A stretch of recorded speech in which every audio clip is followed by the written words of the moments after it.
tidak sesuai dengan pikiran Tuhan. Dengan perkenan Tuhan itu artinya ada dalam pikiran Tuhan. Pikiran Tuhan ada di mana? Di Alkitab. Lalu arti dengan perkenan Tuhan, saudara, untuk diselesaikan dengan ketetapan Tuhan. Jadi sudah dilakukan sampai selesai. Sudah selesai. Itu pikiran Tuhan. Yesus berkata di atas kayu salib, sudah selesai. Itu pikiran Tuhan karena Tuhan bekerja. Kehendak Tuhan adalah menyelesaikan pekerjaannya. Jadi tidak setengah-setengah.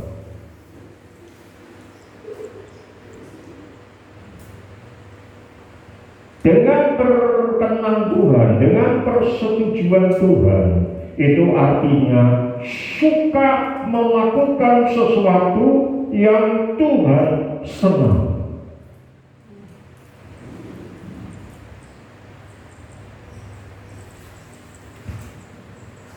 Beberapa bulan ini terus terang Tuhan bicara kepada saya, kalau saya boleh berkata jujur, nakur saya. Di depan saudara, saya akan sering ngomong, aku gak senang lagu ini. Suka-sukamu Tuhan, suka-sukamu Tuhan, suka-sukamu Tuhan. Terus apa terakhir?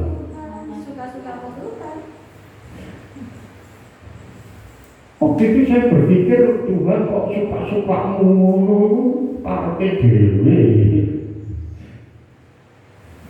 Ternyata dari ayat ini saya harus bertobat, saudara. Karena dengan berkenan Tuhan itu artinya berkenan, suka melakukan sesuatu yang Tuhan suka.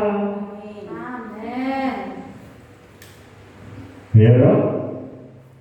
Dan saya yakin kalau Tuhan berkata suka-sukamu Tuhan pasti positif. Beda dengan kalau kita ngomong geger dengan orang. Iki tak ini. Tapi dia ngomong ojo ket ono.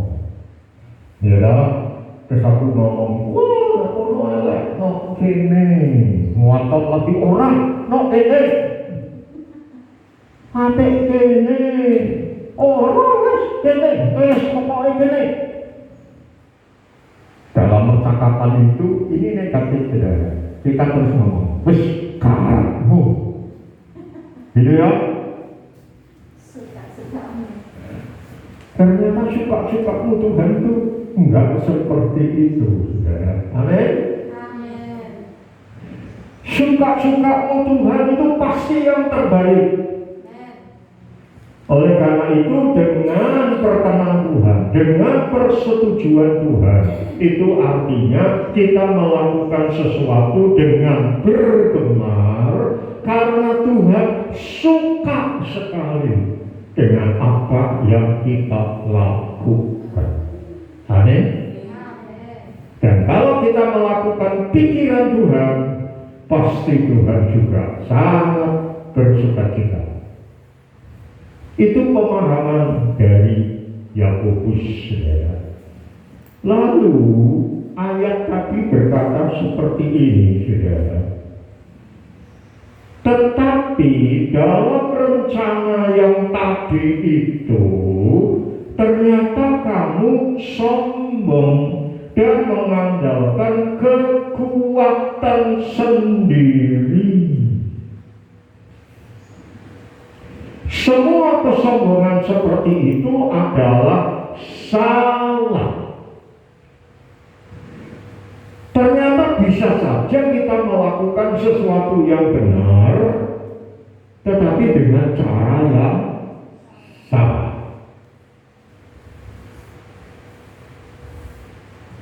Kita punya rencana, sudah sesuai dengan kehendak Tuhan. Cakap jalan toh. Tetapi ketika kita jalan, kita mengandalkan kekuatan kita sendiri. Bisa. Jadi caranya salah, motifnya salah, dasarnya salah. Aku pengen duwe gereja gede, tapi motifnya supaya jadi pendeta terkenal. Benar atau salah?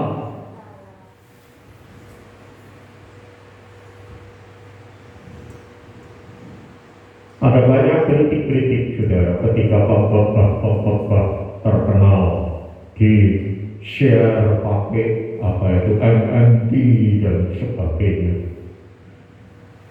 Fotonya yang gede dipasang, fotonya Tuhan Yesus atau fotonya pengkhotbah.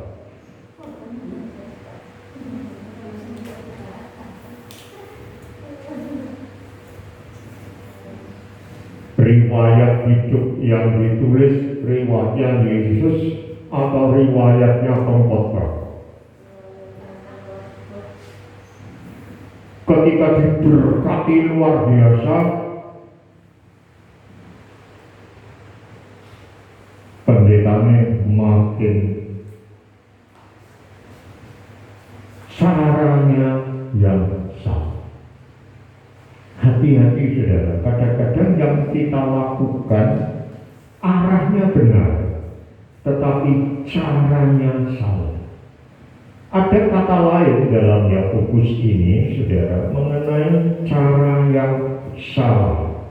Pasal 4 ayat 3. Atau kamu berdoa juga, tetapi kamu tidak menerima apa-apa, karena kamu salah berdoa. Sebab yang kamu minta itu hendak kamu habiskan memuaskan hawa nafsumu. Atau kamu sudah berulang-ulang memintanya kepada Allah, tetapi Dia tidak menjawab doamu. Hal itu terjadi karena kamu memintanya dengan alasan yang salah, karena kamu mau menggunakannya untuk kesenangan dirimu sendiri. Jadi mari kita melakukan yang benar dengan cara yang benar. Jangan sampai melakukan yang benar dengan cara yang salah.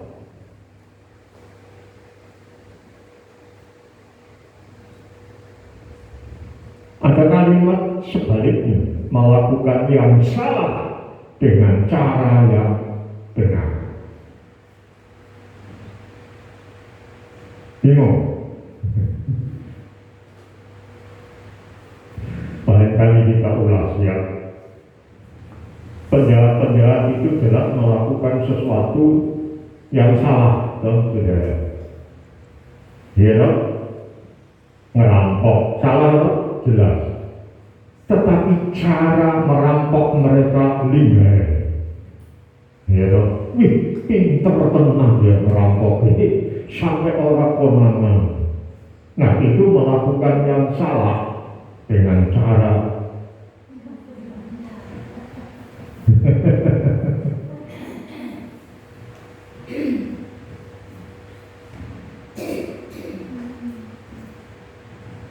wong itu iso mateni orang konangan, orang terbukti karena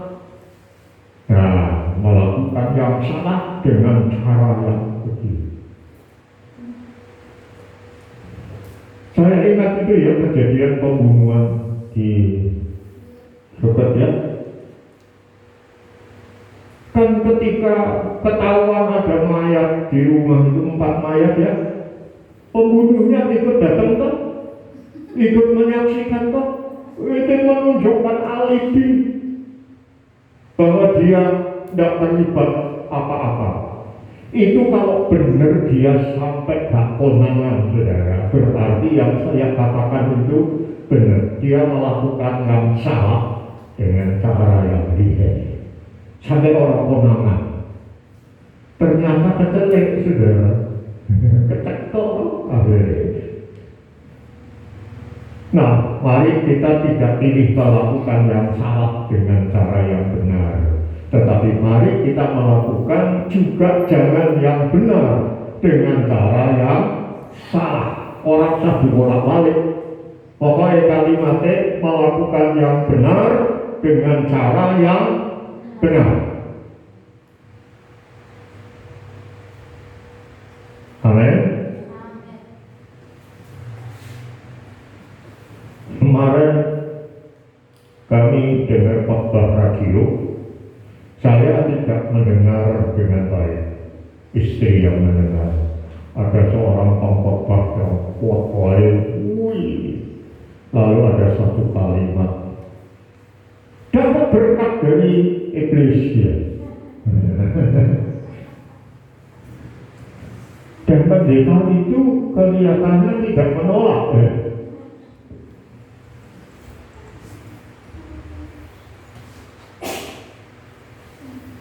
Itu melakukan cara yang salah,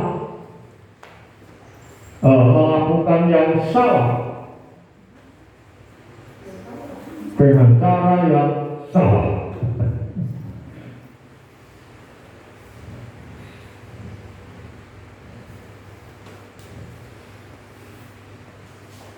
Saudara, jadi mari kita melakukan dengan yang benar, sehingga kita bekerja untuk menjadi sesuatu, bukan hanya untuk mendapatkan sesuatu. Kita bekerja di tempat pekerjaan kita masing-masing untuk menjadi garam dan terang di sana, bukan sekedar untuk mendapat penghasilan. Karena apa? Kalau tujuan kita menjadi saksi, menjadi garam dan terang, maka kita akan melakukan semua tugas kita dengan benar. Jam kerja dilakukan dengan benar. Ya, cara melayani dilakukan dengan benar. Maka orang-orang berkata, wih, beda. Saudara, itu Yakobus pasal 4 ayat 13 sampai 15. Sekarang kita pindah ke Efesus 5 ayat 16.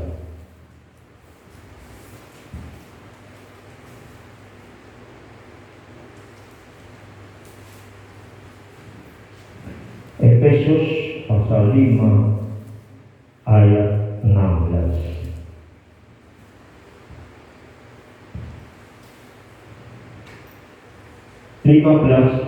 Dan 16. Karena itu perhatikanlah dengan saksama bagaimana kamu hidup. Janganlah seperti orang begal, tetapi seperti orang arif, dan pergunakanlah waktu yang ada, karena hari-hari ini adalah jahat. Perbandingan ayat.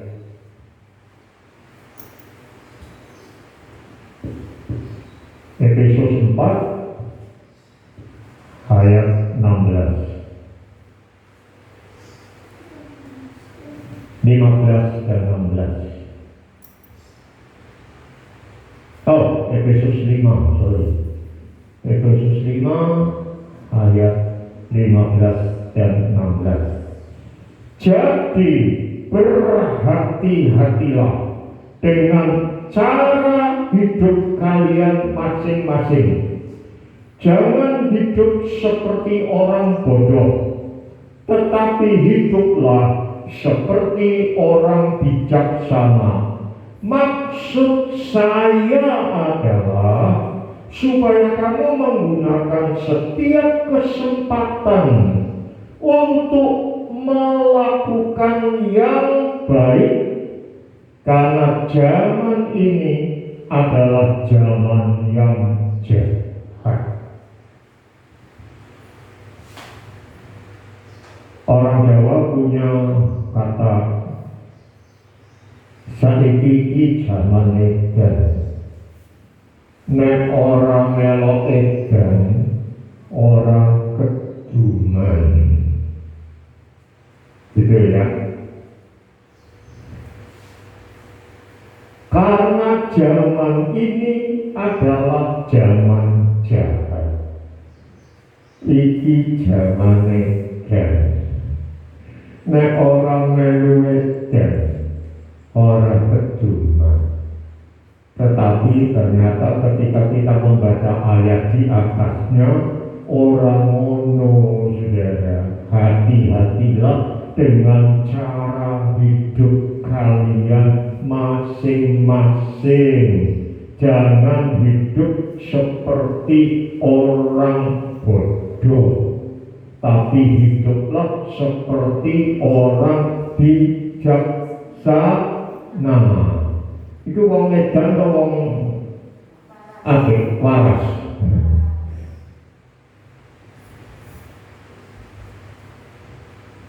Saya pernah saksi dulu ya, ketika saya di BPDI, saya difitnah luar biasa. Nyolong uang persepuluhan, mau dongkel gembala senior, membawa lari inventaris gereja, tanpa saya tahu. Dan surat itu dikirim banyak ke alamat gereja-gereja lain, termasuk salah satu seorang teman di Kupang. Sampai dia telepon, Pak Paulus, kamu saya ini kok malah ya? Aku takut, malah apa? Malah jualan kayak ini, apa yang berlakukan? Padahal dia orang Kupang, saudara, tapi ngomong Jawanya Jawa Kupang. Waktu itu saya waduh luar biasa, saudara. Ijek nom. Waktu itu saya baru umur belum 30. Saya mulai melayani itu menikah umur 24, melayani mulai 22. Darah muda, darah muda,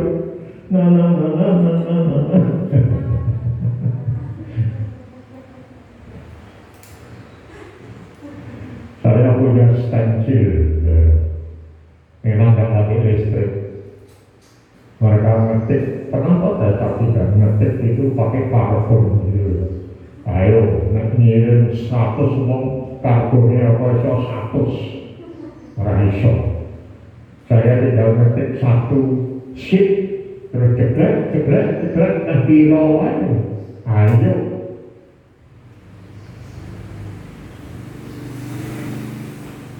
Tapi ada suara hati sederhana. Tuhan bicaranya itu sederhana, pakai bahasa sehari-hari. Sing waras ora usah melu edan. Engko ora ketara iki sing waras sing endi, sing edan sing endi. Nggak jadi. Tapi dalam Yakobus kita harus melakukan, tidak boleh ditunda. Kita harus melakukan yang benar dengan cara yang benar. Sekarang Efesus menegaskan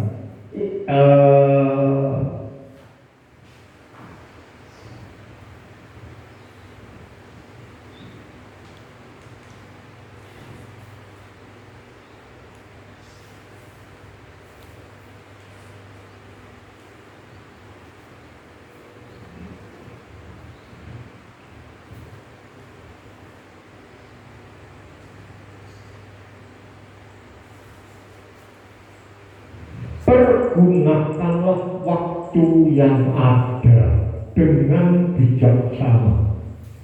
Nah, saya berhenti di pergunakanlah waktu yang ada. Saya sudah sempat nyebut sedikit beberapa waktu yang lalu, tapi saya mau rinci hari ini. Pergunakanlah waktu itu menebus waktu dengan pembayaran harga untuk memulihkan dengan kekuatan orang lain. Artinya apa, saudara? Kita sebetulnya jujur. Saya juga harus jujur. Kalau dihitung-hitung,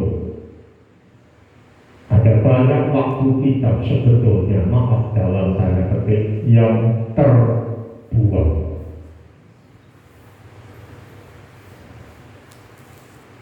Surat Petrus berkata, kamu sudah menggunakan waktu untuk kepentinganmu berapa lama? Dulu saya sampai sudah hitung ya, dalam satu minggu itu kita punya 168 jam dan seterusnya.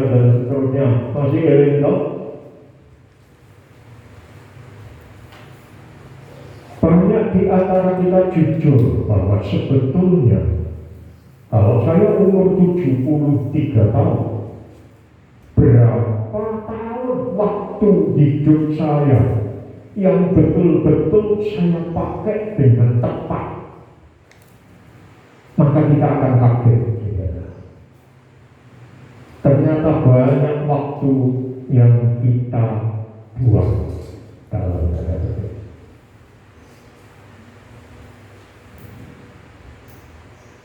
Ya, saya tidak ngitung lagi seminggu kita punya berapa jam, tetapi satu hari itu sebetulnya kita punya 3 shift waktu. Kalau di kantor-kantor perusahaan kan ada shift giliran kerja gitu ya, shift pertama, shift kedua, shift ketiga. Daud itu kadang-kadang, Pak saya kerjanya malam hari ini, lain dari Pak saya kerjanya pagi, itu shift. Hidup kita dalam satu hari itu cuma 3 shift, sudah 8 jam tidur, itu yang sehat. Tapi berapa banyak dari 8 jam itu yang kita pakai betul-betul untuk tidur?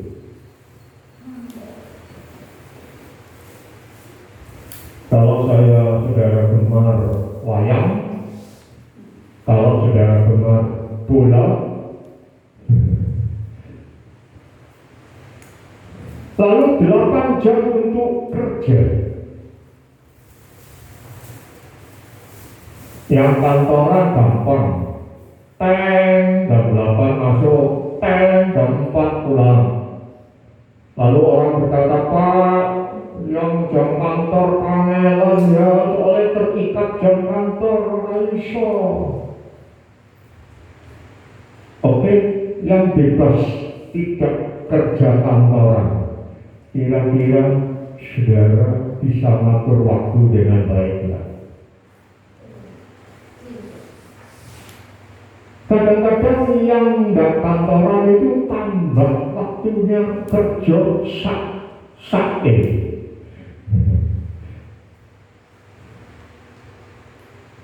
Jadi 8 jam untuk keluarga. Adil loh, jadi sudah pasuk untuk tidur, untuk kerja, untuk keluarga, untuk pelayanan dan sebagainya.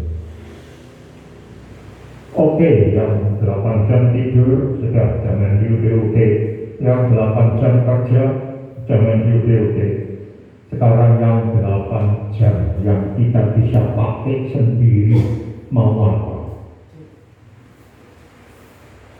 Berapa persen kita pergunakan dengan sebaik-baiknya?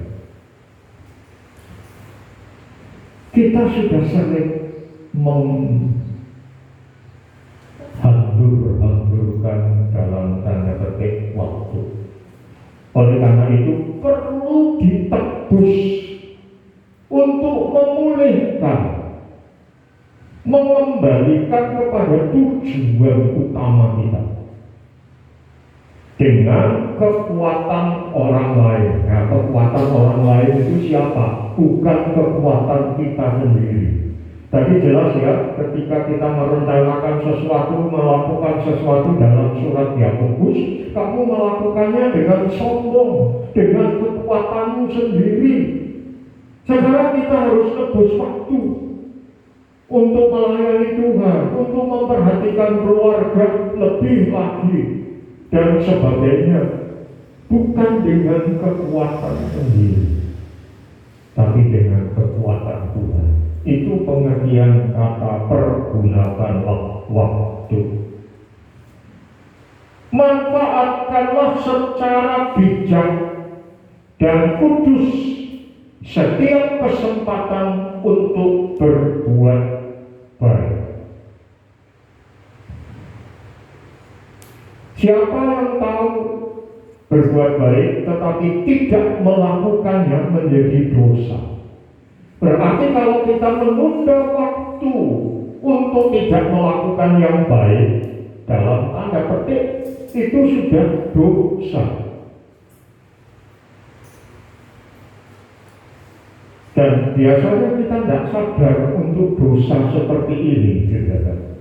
Kita sadar kalau berdosa itu kalau nipu, kalau marah tanpa sebab, kalau nyolong, wah itu dosa, apalagi bunuh dan sebagainya, benci. Tetapi tahu melakukan baik tapi orang digarap, itu dosa. Nah, ketika kita tahu berbuat baik tapi tidak melakukannya, coba nanti malam kita hitung-hitung apa saja yang kita tunda untuk berbuat baik. Lalu itu, satu dosa satu, dua dosa dua. Nah, itu harus ditebus. Bukan dengan kekuatan kita sendiri, nggak bisa. Dengan pertolongan Tuhan. Lalu manfaatkan secara bijak setiap kesempatan. Jadi mulai sekarang kita mulai melihat setiap peluang untuk berbuat baik. Mari kita lakukan dengan bijak. Dan terakhir, selamatkan dari kerugian. Selamatkan dari kerugian. Apakah ada di antara saudara di sini yang bekerja dengan tujuan supaya aku rugi aja lah? Ada nggak?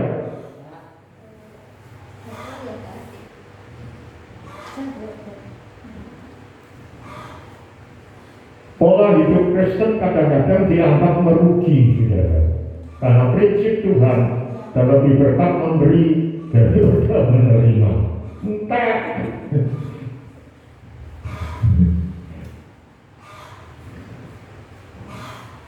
Tetapi firman Tuhan berkata, siapa yang memberi akan diberi. Lali kita itu. Saya yakin kita semua nggak mau merugi. Amin. Nama baik kita tidak mau dirugikan, dagangan kita tidak mau dirugikan, pengen laba. Pak Iwan aja pernah ngomong, setiap bekerja harus sudah punya perhitungan untung ruginya, gitu ya. Kalau kira-kira rugi, yo jadi terus deh. Cari pekerjaan resiko yang paling kecil, jangan kerja risiko yang paling besar. Lebih baik cari pilihan lain, gitu ya. Jadi kita semua nggak mau merugi. Nah, pergunakan waktu itu adalah selamatkan dari kerugian.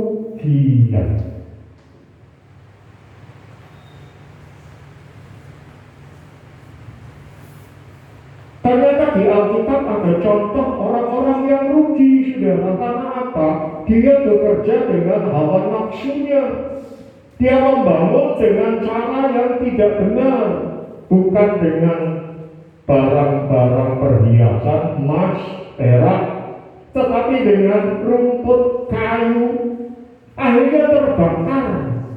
Memang dia selamat, tetapi rugi. Kita tentu tidak ingin asal masuk surga. Amin. Saudara kalau dagang, apa saudara ingin asal berdagang saja? Ada? Aku kerja supaya ketok nek kerja. Tapi saya yakin kita semua kalau bekerja kan ingin berhasil, ingin menjadi sesuatu. Kerja orang jadi apa-apa ya orang apa-apa. Aku yakin gak ada. Ya toh? Makanya mari kita mulai pakai sisa hidup kita. Berapa lama? Kemarin saya ngomong dengan seorang pengamat yang sangat canggih, dan dia sering telepon saya, sering share. Lalu dia berkata, Pak Paulus, saya ini tertarik, memang tidak banyak Tuhan gerakkan. Saya hanya dekat dan ingin share dengan beberapa pendeta, dan itu tidak banyak sudah, Pak Paulus. Tapi saya nggak tahu Tuhan pilih salah satunya Pak Paulus. Lalu dia berkata begini, Pak, sekarang ini zamannya semakin gawat. Ya, zamannya semakin gawat. Kita harus betul-betul memanfaatkan setiap peluang, karena nanti penderitaannya akan payah. Saya tidak tahu teologianya dia, saudara, apakah dia percaya pengangkatan atau tidak. Tetapi dia berkata bahwa kita biasanya cuma mikir, pendeta-pendeta cuma mikir, jemaat semua diangkat, semua gak ada yang ketinggalan. Tetapi Alkitab tetap berkata ada dua kelompok, yang satu diangkat, yang satu ditinggal. Alkitab berkata begitu, nggak semua diangkat, tapi ada yang diangkat, ada yang ditinggal.